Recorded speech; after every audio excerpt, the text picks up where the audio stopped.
उनका काम है कि दूसरे देशों की ज़मीन है उस पर हथिया लो उसको और फिर उसको बोलो नहीं जी ये हमारी। चीन की फितरत समझना जरूरी है क्योंकि चीन इस तरह के उकसाने वाले एक्शन करता ही आया है। चाइना के प्रति जिस प्रकार की भावना पूरे वर्ल्ड में हो रही है वो देखते हुए मुझे लगता है कि ये ब्लेसिंग इन डिस्गाइज है।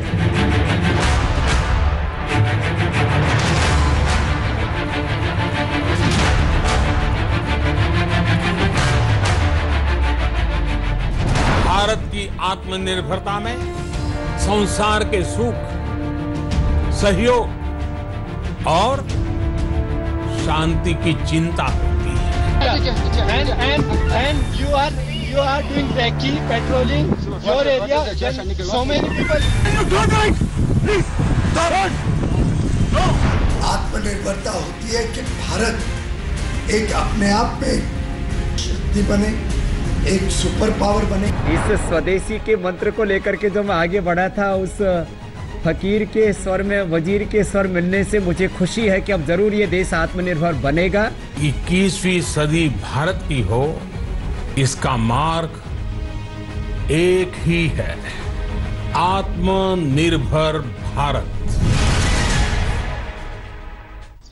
नमस्कार, मैं हूं श्वेता सिंह। एक तरफ कोरोना के खिलाफ लड़ाई, दूसरी तरफ चीन से लगती हुई सीमा पर अचानक बहुत ज्यादा हलचल। क्या लद्दाख और सिक्किम जैसी घटनाओं को सिर्फ छोटी मोटी झड़प मानकर दरकिनार किया जा सकता है, या फिर एक बड़ी तस्वीर के तौर पर देखें तो चीन की कुछ और चालबाजियां दिख रही हैं? क्यों लद्दाख में भारतीय सैनिकों से उलझा चीन? क्यों सिक्किम में चीन ने दादागिरी दिखाने की कोशिश की? चीनी हेलीकॉप्टर भारतीय सीमा में उड़ान क्यों भर रहे थे? भारत को उकसाने की कोशिश क्यों कर रहा है चीन?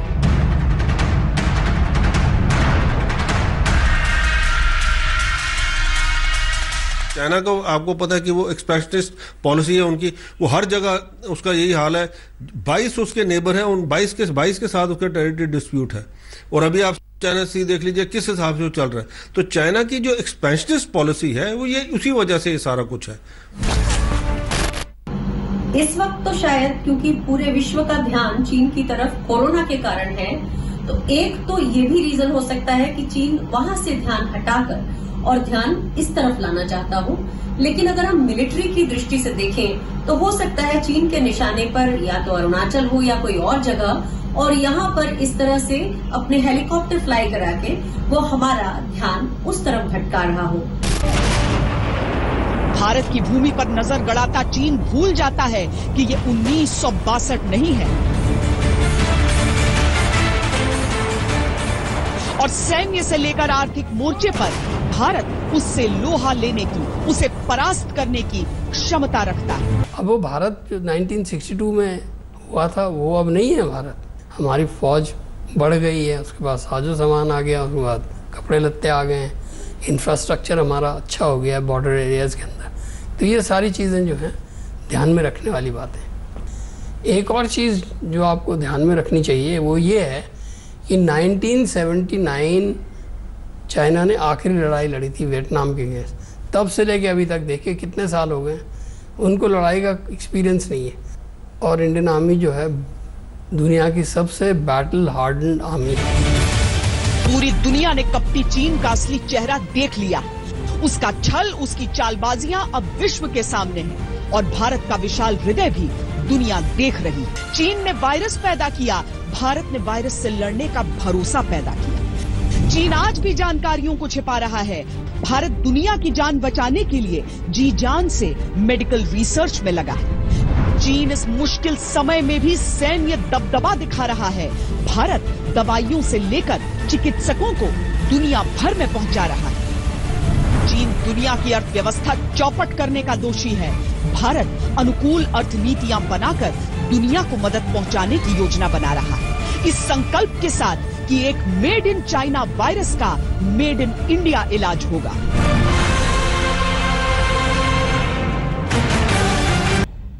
चीन की विस्तारवादी नीतियों को देखकर हमेशा ही इस तरह की झड़प सामने आती रही है, लेकिन लद्दाख में और सिक्किम में जो कुछ हुआ है उस पर भारत की तरफ से स्पष्टीकरण ये दिया गया है कि अब तनाव की स्थिति नहीं है। लेकिन इसके साथ ही आसमान में जो चीनी कार्रवाई थी उसके बाद ये देखने को मिला कि भारतीय वायुसेना को भी उस सीमा पर अलर्ट रहना पड़ा। चीन के सैन्य हेलीकॉप्टर्स ने उड़ान भरी थी भारतीय सीमा की तरफ, लेकिन भेंट जब हिंदुस्तान के लड़ाकू विमान सुखोई से हुई तो वापस लौट गए ड्रैगन की गुफा में। अच्छा हुआ जो सरहदों का उल्लंघन नहीं किया। वैसे भी आजकल हिंदुस्तान दुश्मनी जरा शिद्दत से निभाता है। चीन का क्राइम पार्टनर पाकिस्तान उसे बेहतर समझा सकता है। चीन ने 9 दिन के अंतराल पर सिक्किम और लद्दाख बॉर्डर पर उकसावे की हरकत की, जिसकी वजह से दोनों जगह सैनिकों के बीच हाथापाई हुई। हालांकि भारतीय सेना ने बहुत संयम के साथ इस टकराव को संभाला है। And you are doing recce, patrolling your area. So many people. ये फेस ऑफ कोई नई चीज़ नहीं है, ये पहले भी होते हुए हैं और इसे निपटने के लिए हमारे प्रोटोकॉल पहले से हैं।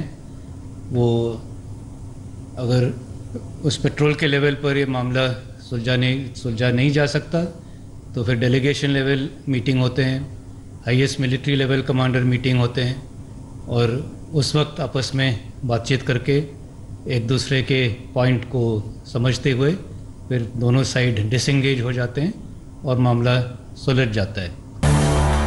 बंद डिब्बे जैसा चीन जानकारी की अधखुली खिड़कियों से दुनिया को देखता है और अपनी राय बनाता है। यही वजह है कि उसे शायद ये मालूम ही नहीं कि भारत ने रणनीति, कूटनीति और युद्ध नीति के बाज उड़ाना शुरू कर दिया है। ड्रैगन के हर दुस्साहस का जवाब हिंदुस्तान ने तैयार रखा है। वो सब चुनौतियों का हमें पता है एंड हम सब डिस्कस करते हैं, सब प्लान करते हैं एंड इंडियन एयरफोर्स रेडी है कोई भी चैलेंज फेस करने के लिए। चीन कोरोना क्राइम को लेकर दुनिया का अपराधी है। भारत दुनिया के लिए रक्षक की भूमिका में है।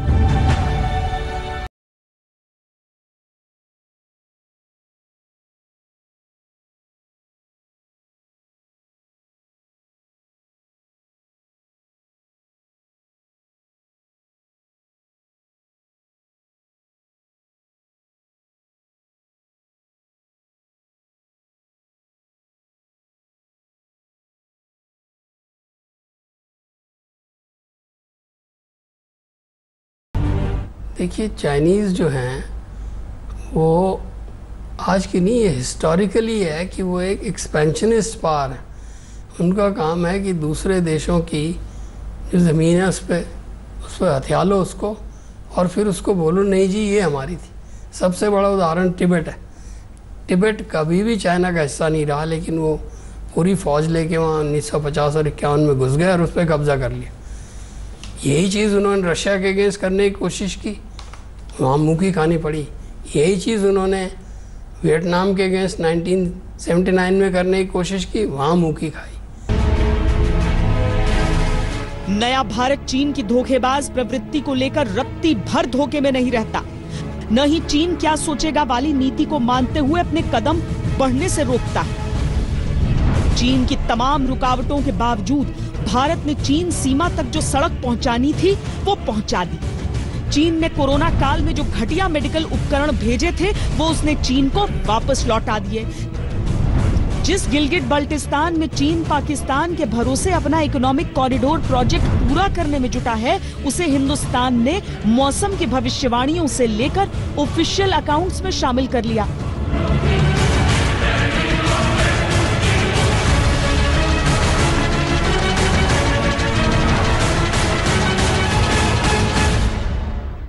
तो मुझे लगता है कि जम्मू कश्मीर पूरा का पूरा, बल्कि मैं तो ये कहूँगा गिलगित बाल्टिस्तान और इस प्रकार का जो इस तरह का हिस्सा है जो पाक अधिकृत के जम्मू कश्मीर, जिसे पाकिस्तान आज़ाद कश्मीर कहता है, जिसमें मुजफ्फराबाद और कोटला इत्यादि, कोटली इत्यादि के स्थान आते हैं, ये सारा मिला करके हमारा ये एजेंडा रहना चाहिए और है भी कि हम जम्मू कश्मीर को उसी स्वरूप में बहाल करें जिस स्वरूप में Maharaja Hari Singh instrument of accession के तहत भारत को सौंप गए थे। पूरा कश्मीर भारत का है, जिसके अंदर पीओके हमारा हिस्सा है, जो हमारे पास आएगा अपने आप।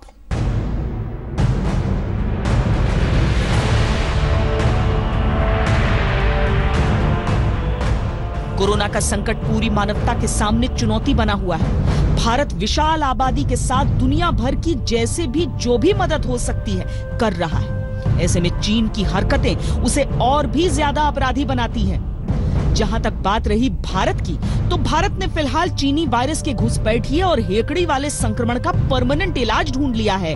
नतीजा भुगतने की बारी अब चीन की है। कोरोना के समय में जहां बाकी देशों को चीन ने जो चीजें सप्लाई की, चाहे उनकी मदद के ही लिए, लेकिन उन सारी चीजों में खामियां नजर आई। कई देशों ने उन्हें लौटाने की भी बात की, भारत भी उनमें से एक था।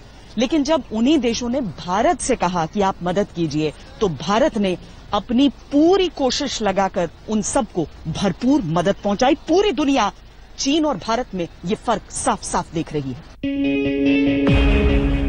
चीन आज भारत के बढ़ते वैश्विक सम्मान से परेशान होकर गैर जिम्मेदाराना हरकतें कर रहा है, लेकिन उसे अपने गिरबान में झांककर ये देखने का सबसे सही समय है कि उसने दुनिया को अब तक दिया क्या है। शायद विश्वासघात के सिवा कुछ भी नहीं।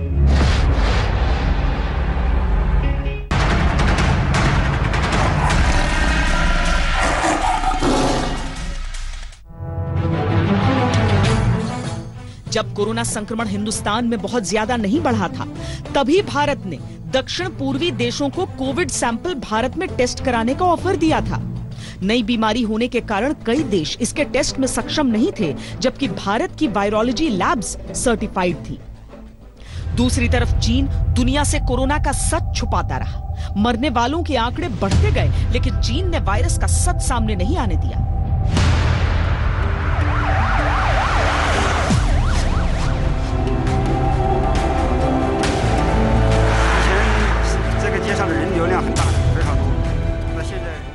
Markets must have played a role somehow, either as the source of the outbreak or an amplifying setting, meaning a setting where the virus was introduced by maybe some of the sick individuals at the beginning, and then because they were mingling and having close contacts with other people in the market.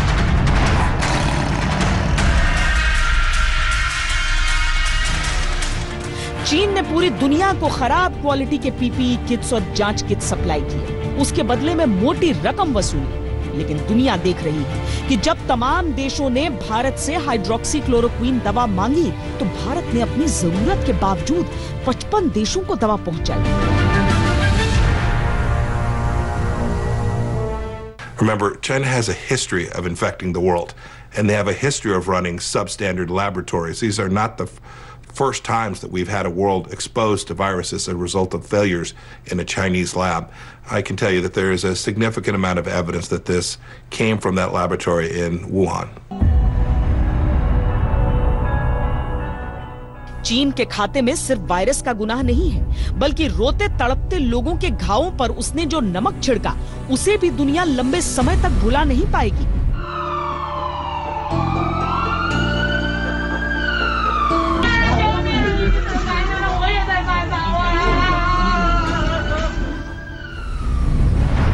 Bharat को उसने घटिया स्तर की testing kits दी, जिन्हें भारत को लौटाना पड़ा। Spain को उसने ऐसी टेस्टिंग किट्स दी जो मरीज में वायरस के लक्षण पहचान पाने में समर्थ ही नहीं थी। नेदरलैंड्स को खराब मास्क दी।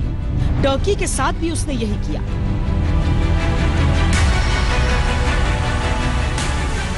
जरा सोचिए, पाकिस्तान तो उसका पार्टनर इन क्राइम है। चीन ने पाकिस्तान को तो जैसे मास्क देकर मदद का दिखावा किया, वैसी तो कोई किसी के साथ दुश्मनी तक नहीं निभाता। चीन से दुनिया परेशान है, उसे अपने फायदे के सामने कुछ नहीं दिखता। एक तरफ वो खड़ा है अपने खूनी हाथों में लालच का तराजू लेकर, दूसरी तरफ भारत खड़ा है मदद की बाहें फैलाए। बीच में दुनिया है, दुनिया भारत के मंच की ओर बढ़ रही तो चीन सर धुन रहा है। लेकिन वक्त चीन के हाथों से सरक चुका है। आने वाले दिन चीन पर बहुत भारी हो सकते हैं, क्योंकि वो मानवता का दुश्मन है, इसमें अब किसी को कोई संदेह नहीं। प्रधानमंत्री नरेंद्र मोदी ने देश को संबोधित करते हुए कहा कि हमें आत्मनिर्भर रहने की आवश्यकता है। कम से कम चीन जैसे पड़ोसी देश से हमारे रिश्तों को देखते हुए, उसकी चालबाजियों को देखते हुए ये बहुत जरूरी भी लगता है। और भारत ने इसकी शुरुआत भी कर दी है। जिस तरीके से भारत ने अपने स्तर पर देश के भीतर ही वो सारे उत्पादन शुरू किए हैं जिसकी आवश्यकता कोरोना के समय है, ऐसा समझ लीजिए कि इससे एक कदम आगे बढ़ते हुए भारत को अब बाकी चीजों में भी आत्मनिर्भर रहना होगा, वरना चीन जैसा देश ऑस्ट्रेलिया जैसे देशों की भी बाह मरोड़ने की कोशिश करता है। कि 21वीं सदी भारत की हो, ये हमारा सपना ही नहीं, ये हम सभी की जिम्मेदारी भी है। लेकिन इसका मार्ग क्या?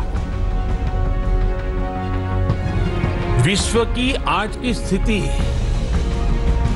हमें सिखाती है कि इसका मार्ग एक ही है, आत्मनिर्भर भारत। बात इशारों में है, संदेश साफ। आत्मनिर्भरता की औषधि वाले रसायन से न सिर्फ भारत मजबूत अर्थव्यवस्था वाला देश बन सकता है, बल्कि चीन जैसे बाजारवादी वायरस को मार भी सकता है। चाइना के प्रति जिस प्रकार की भावना पूरे वर्ल्ड में हो रही है, वो देखते हुए मुझे लगता है कि ये ब्लेसिंग इन डिस्गाइज है। और इसलिए पूरे दुनिया में इंडिया को सुपर पावर बनाने के लिए ये जो एक बहुत अच्छा ताकतवान ऐसा बूस्टर डोज प्रधानमंत्री जी ने दिया है, उससे गांव, गरीब, मजदूर, किसान से लेकर उद्योजकों तक सबके लिए इसका फायदा होगा। स्पष्ट है कि स्वदेशी या आत्मनिर्भरता और अंतरराष्ट्रीय जो ग्लोबलाइजेशन बोले या अंतरराष्ट्रीय जो काम करने का तौर तरीका है, मिलजुल के काम करने का, इसमें जरा भी कोई अंतर विरोध नहीं है।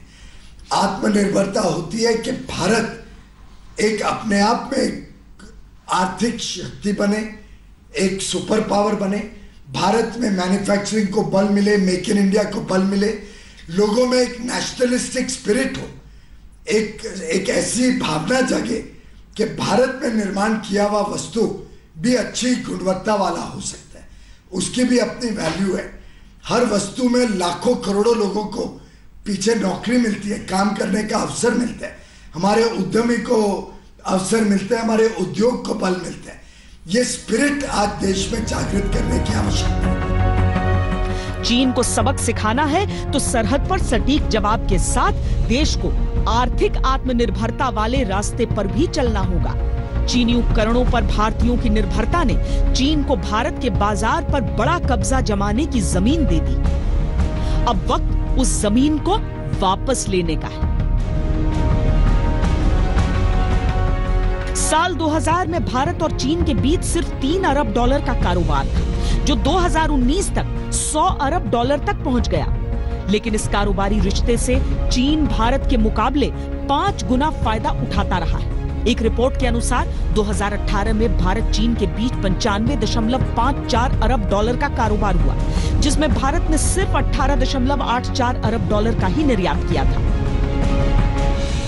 आज जो ग्लोबल ब्रांड्स लगते हैं वो भी कभी ऐसे ही बिल्कुल लोकल थे, लेकिन जब वहां के लोगों ने उनका इस्तेमाल शुरू किया, उनका प्रचार शुरू किया, उनकी ब्रांडिंग की, उन पर गर्व किया, तो वो प्रोडक्ट्स लोकल से ग्लोबल बन गए। इसलिए आज से हर भारतवासी को अपने लोकल के लिए वोकल बनना है। न सिर्फ लोकल प्रोडक्ट्स खरीदने हैं, बल्कि उनका गर्व से प्रचार भी करना है। भारत कई दवाओं का रॉ मटेरियल चीन से लेता है, मोबाइल, कंप्यूटर पार्ट्स चीन से लेता है, इलेक्ट्रॉनिक जरूरतों पर चीन पर निर्भरता अधिक है। Silver, data processing units, projectors, monitors, water heaters और अब तो सजावट की लाइट से लेकर बच्चों के खिलौनों तक में चीन की घुसपैठ हो चुकी है। सवाल जब ये उठता है कि आत्मनिर्भरता को अपनाने के वादे की कसौटी पर भारत कहां खड़ा है, तो जवाब ये है कि जब यातायात और सरकारी कार्यालय बंद थे, तब भी भारत ने जनधन, आधार और मोबाइल की त्रिमूर्ति के जरिए काम को रुकने नहीं दिया। लॉकडाउन काल में भारत ने ये भी साबित किया है कि उसे ज्यादा की जरूरत नहीं, वो थोड़े में भी गुजारा कर सकता है।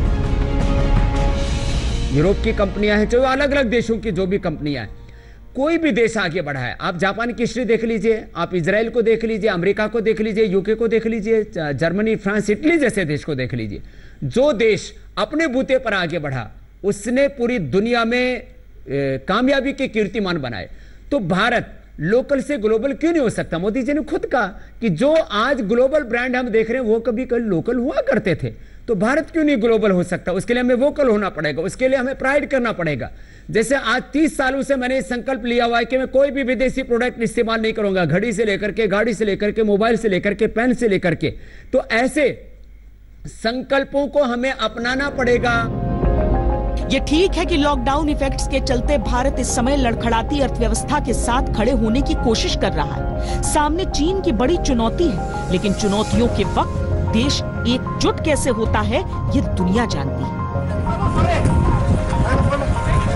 डोकलाम में चीन जब भिड़ा था, तब देश में चीनी सामान के बहिष्कार की आंधी चली थी। चीन इस पलटवार से बौखला भी गया था। तब उसने भारत के रुख के पीछे राष्ट्रवाद को बताया था। अब ये दौर वो है जब अपने हाथों भारत को अपना भविष्य गढ़ना है। आत्मनिर्भर भारत चीन के लिए सबसे बड़ी चोट होगा। मुझे बड़ा दुख हुआ जिस दिन चाइना से हवाई जहाज भरकर ये पीपीई किट आई। आज हमारा देश पीपीई किट में स्वयं पूर्ण है और हम एक्सपोर्ट कर सकते हैं। फिर सैनिटाइजर की बात आई, 1200 रुपये लीटर तक भाव गया। अब हमारी भी शुगर मिल थी, हम अल्कोहल बनाते, तो मैंने सब शुगर मिल को कहा कि आप भी बनाओ। आज महाराष्ट्र में सब बनाने लगे। अब वो अल्कोहल का रेट 400 रुपये लीटर आया। मैंने तो कम से कम 1 लाख बॉटल फुकट लोगों को बांटी और आज हम लोग अब सैनिटाइजर भी बना सके। तो मुझे लगता है हिंदुस्तान में टैलेंट की कमी नहीं है।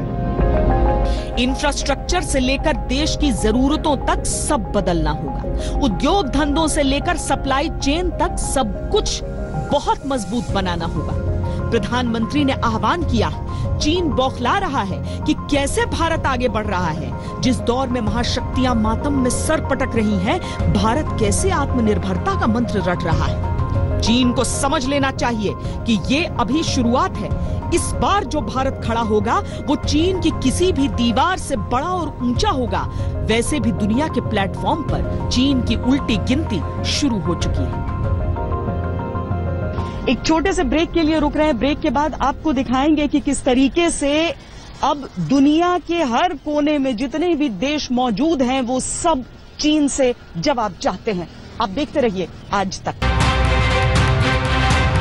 पहले अमेरिका ने चीन के खिलाफ बोलने की शुरुआत की, फिर यूरोपियन यूनियन के देश भी सामने आए और अब ऑस्ट्रेलिया भी। सबका कहना यह है कि अगर चीन की कोई गलती नहीं है तो क्यों ना इस बात की जांच हो जाए कि यह वायरस कहां से निकला। अगर हम सबको ये पता चले कि इस वायरस की उत्पत्ति कहां से हुई थी, तो पूरी मानवता को ये पता लगाना बहुत आसान हो जाएगा कि कोरोना का इलाज कैसे ढूंढा जाए।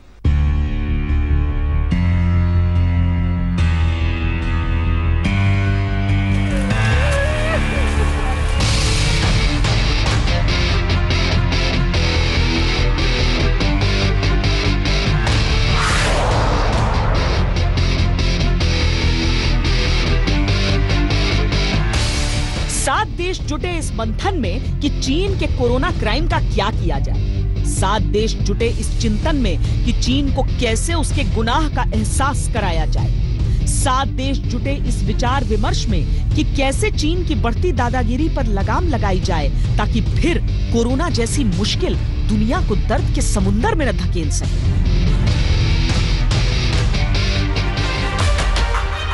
इस मीटिंग में भारत की मौजूदगी चीन को बहुत चुभेगी, लेकिन यही वो तस्वीर भी है जिसके बाद चीन को वाकई चेत जाना चाहिए कि पानी उसके सर से ऊपर जा चुका है। अभी भारत की भूमिका कोविड-19 से लड़ने वाले योद्धा तक सीमित है। अगर ये भूमिका स्ट्रेटेजिक पार्टनर के रूप में बदल गई, तब चीन का क्या होगा? चीन के यहाँ से वायरस 2019 नवंबर में शुरू हुआ। चीन ने इसकी जानकारी दुनिया से छुपाई रखी। वो चाहता था कि वो अपने आप को बचा सके और दुनिया के अंदर एक महामारी फैला सके, ताकि जिसके माध्यम से चीन एक बड़ी इकोनॉमिक महाशक्ति के रूप में और एक मिलिट्री पावर के रूप में उभर सके। चीन हर प्रकार इस माफी की चापलूसी करता है, लेकिन ये चापलूसी चीन के लिए बहुत भारी पड़ने जा रही है, क्योंकि चीन की इकोनॉमी वास्तव में डूब जाएगी और आने वाले समय में चीन इकोनॉमिकली, पॉलिटिकली, डिप्लोमेटिकली और सोशली कट ऑफ हो जाएगा बड़ी दुनिया से। लेकिन चीन की चालबाजियों को आईना दिखाने का काम वो एफडीआई के नियमों में बदलाव करके पहले ही कर चुका। भारत के बाजार में चीनी निवेश के बहाने कोरोना काल का फायदा उठाने का चीन का मंसूबा भारत पहले ही ध्वस्त कर चुका। रही बात रणभूमि की, तो हेलीकॉप्टर का जवाब लड़ाकू विमान से और मुक्के का जवाब मुक्के से दिया ही जा रहा है। बॉर्डर पे एक्टिविटीज होती हैं, उसके माध्यम से जाहिर है कि भारत को हरास करने की, भारत को दबाव में लाने की रणनीति के तहत ऐसा किया जाता है। लेकिन ये जो नया भारत है, इसने डोकलाम के समय में ये बिल्कुल दिखा दिया कि चाइना के किसी भी दुस्साहस से भारत अब झुकने वाला नहीं है। भारत ने 73 दिनों का eye ball to eye ball confrontation वाला स्टैंड ऑफ चाइना के साथ किया और चाइना को पीछे हटने पर मजबूर कर दिया। America, Brazil, Israel, Japan, Australia, दक्षिण कोरिया और भारत, ये नई तस्वीर है दुनिया की बदलती कूटनीति की, जिसके निशाने पर महामारी की चुनौती और महामारी का गुनहगार यानी सीधे चीन है। इस कूटनीति के निशाने पर चीन का वो गैर इंसानियत वाला रवैया भी है जो वो दुनिया के सामने इन दिनों रख रहा है।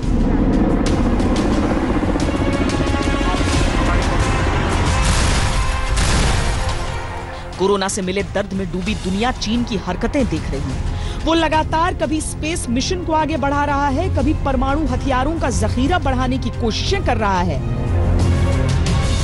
भारत को उकसा रहा है, जापान की सरहदों का उल्लंघन कर रहा है। चीन ऐसे दिखाने की कोशिश कर रहा है जैसे कुछ हुआ ही नहीं। वो ऐसे बनने की कोशिश कर रहा है जैसे दुनिया के दर्द से उसे कुछ लेना देना नहीं, लेकिन चीन को जवाब तो देना ही होगा। चीन को जवाब देना होगा एक एक मौत का। मैं चीनी राष्ट्रपति शी जिनपिंग से फिलहाल बात नहीं करना चाहता। जिनपिंग से मेरे अच्छे रिश्ते हैं, लेकिन अभी मैं उनसे बात करना नहीं चाहता। मुझे चीन ने मायूस किया है। चीन को जवाब देना होगा एक एक आंसू का। चीन को जवाब देना होगा एक एक गुनाह का। The origins of the virus was in China. And China remains responsible for the outbreak. Australia ने खुलकर चीन की भूमिका की जांच का मुद्दा उठाया तो चीन ने आदतन ऑस्ट्रेलिया को निशाना बनाना शुरू कर दिया। चीन ने ऑस्ट्रेलिया से जौ आयात पर 80% का टैरिफ लगा दिया है।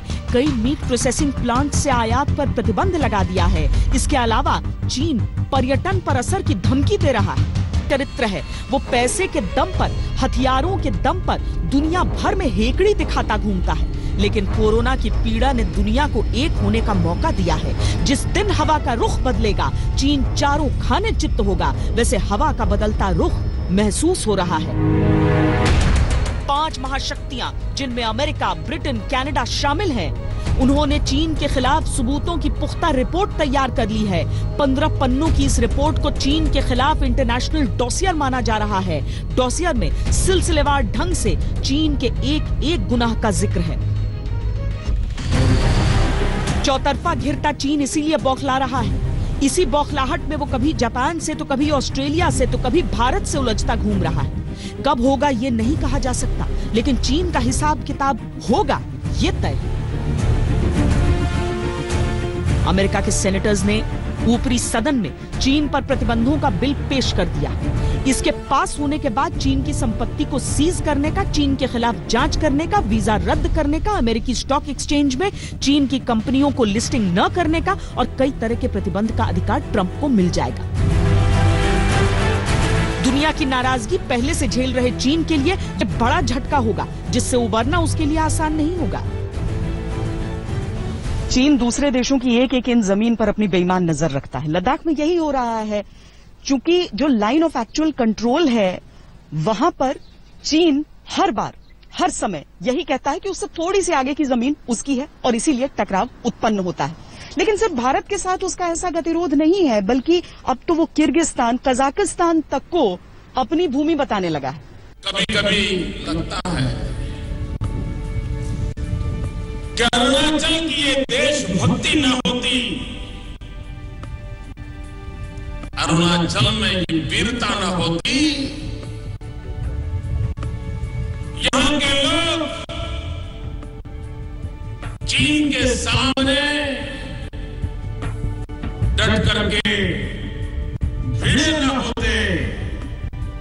लंबे अरसे तक 62 में चीन अपने डेरे तंबू डाल करके बैठ गया था, लेकिन अरुणाचल के लोगों की देशभक्ति का जलवा देखिए। वो चाइना की बातों में नहीं आए, चाइना से डरे नहीं, चाइना के दबाव में नहीं आए और जय हिंद का नारा बुलंद करते गए। ऐसी मेरी अरुणाचल की धरती, यहाँ के वीरों को मैं नमन करता हूं। प्रधानमंत्री मोदी की ये टिप्पणी चीन की विस्तारवादी नीतियों का आईना है।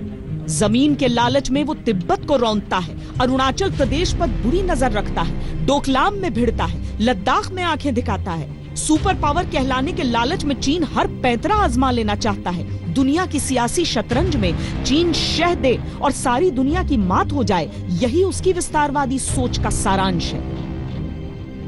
चीन एक मिलिटरली एग्रेसिव और मस्कुलर और एक्सपेंशनिस्ट देश है।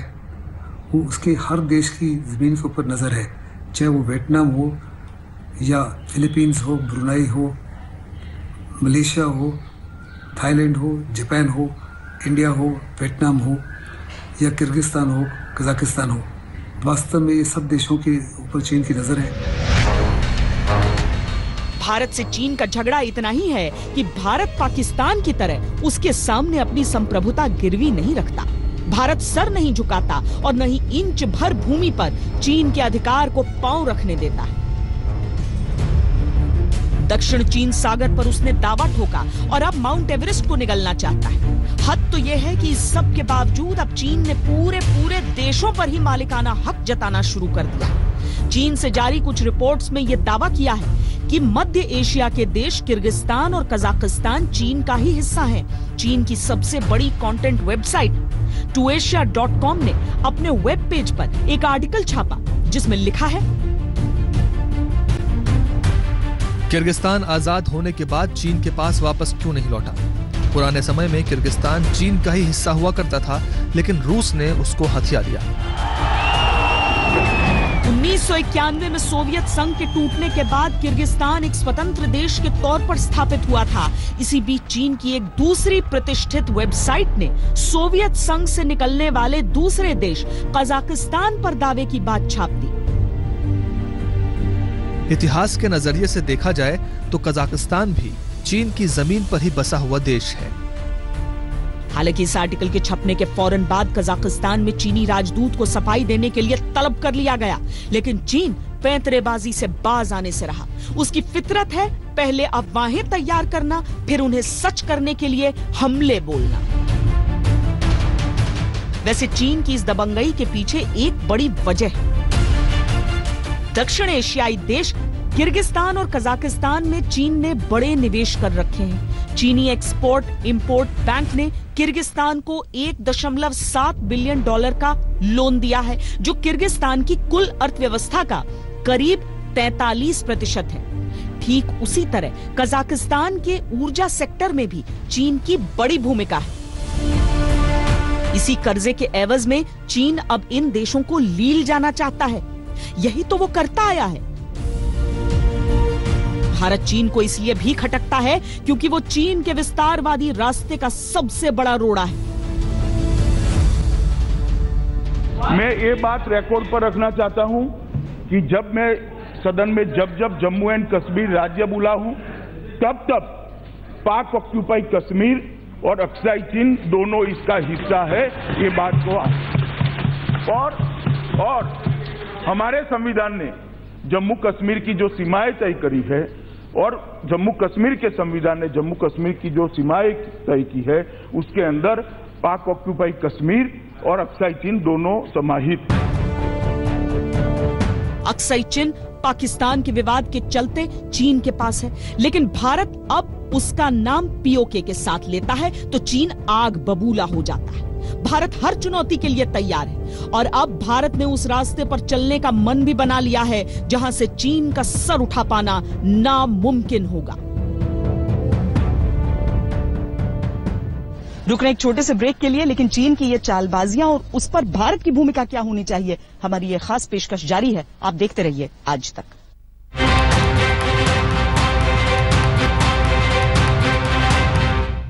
सवाल यह है कि क्या भारत इस मौके का उपयोग कर सकता है, क्या हम इसमें अवसर तलाश सकते हैं, क्योंकि दुनिया भर की जितनी भी प्रोजेक्शंस हैं जो आर्थिक तौर पर आप कितनी तरक्की करेंगे उसके आंकड़े देते हैं, उसमें चीन के साथ साथ भारत के लिए भी आंकड़े बाकी दुनिया से कहीं बेहतर नजर आते हैं। लेकिन अगर मेड इन इंडिया को समूचे विश्व में छाना होगा तो उसके लिए एक बहुत संघर्ष वाला रास्ता हमारे सामने है। जब कोरोना संकट शुरू हुआ तब भारत में एक भी पीपीई किट नहीं बनती थी।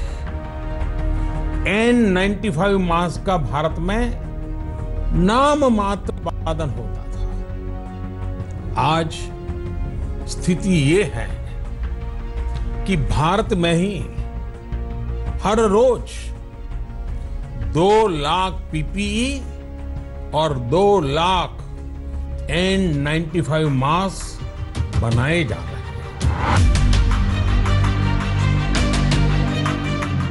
महामारी से संघर्ष ने लड़ने की जिद पैदा की, लड़ने की जिद ने रास्ता दिखाया। देश उस रास्ते पर चला और आत्मनिर्भरता की पक्की तस्वीर दिखने लगी। टेस्टिंग के लिए भारत ने ऐसी डायग्नोस्टिक किट का आविष्कार किया है जिसकी कीमत किसी भी किट से 10 गुना कम है और टेस्टिंग क्षमता दूसरी किट से कई गुना ज्यादा। ये किट्स गुणवत्ता में भी बहुत बेहतर हैं। आने वाले दिनों में दुनिया इनका इस्तेमाल बड़ी संख्या में कर सकेगी। वेंटिलेटर्स की जरूरत जब हुई तो मेक इन इंडिया के तहत भारत ने खुद के पोर्टेबल वेंटिलेटर्स तैयार कर लिए, जो विदेशी वेंटिलेटर्स की 6 से 7 लाख तक की कीमत की तुलना में मात्र 10 से 12 हजार में बन जाते हैं। इनकी खासियत यह है कि इन्हें घर में भी रखा जा सकता है। अब से 56 दिन पहले तक यही वो भारत है जो एक मेडिकल उपकरण के लिए दुनिया की ओर निहारा करता था। 20 लाख करोड़ का अभूतपूर्व सरकारी पैकेज देश के जगह जगह से चटक चुके इंफ्रास्ट्रक्चर के नेटवर्क को दुरुस्त करने के काम आएगा।